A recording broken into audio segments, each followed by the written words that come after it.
जय श्री हरि। आज जो कहानी मैं आपको सुनाने जा रही हूँ वो डराने के लिए नहीं बल्कि जीवन को समझाने के लिए है। ये कहानी है उस देवता की जिसके नाम से लोग डरते हैं, लेकिन जो वास्तव में सबसे न्यायप्रिय और धर्म के रक्षक हैं।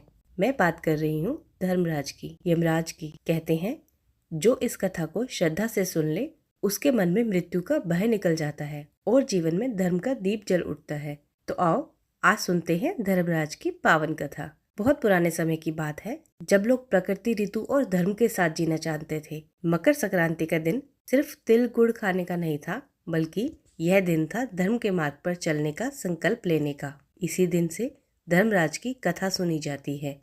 घर की बड़ी बुजुर्ग महिलाएं दिया जलाती हैं, स्वच्छ कपड़े पहनती हैं और कहती हैं, आज से हम धर्मराज का व्रत और कथा शुरू कर रहे हैं। इस कथा को कितने दिन सुनना चाहिए? कोई इसे पूरे साल तक सुनता है, कोई 6 महीने, कोई 1.25 महीने, तो कोई 11 महीने। धर्मराज जी कहते हैं समय नहीं नियत देखी जाती है, और जब अगली मकर संक्रांति आती है तो इस कथा का उद्यापन किया जाता है। उद्यापन में दान दिया जाता है, अन्न, वस्त्र, बर्तन और ब्राह्मणों को भोजन कराया जाता है, क्योंकि धर्म केवल पूजा नहीं सेवा से भी होता है। अब बात करते हैं धर्मराज कौन है। लोग यमराज का नाम सुनते ही डर जाते हैं, लेकिन सच मानो धर्मराज ही यमराज हैं। वो मृत्यु के देवता नहीं, न्याय के देवता है। उनके पास कोई रिश्वत नहीं चलती, कोई सिफारिश नहीं चलती, जैसा कर्म वैसा फल। उनके दरबार में राजा और रंक एक ही तराजू में तोले जाते हैं। अब जान लेते हैं कि इस कथा को करने का क्या शुभ लाभ होता है।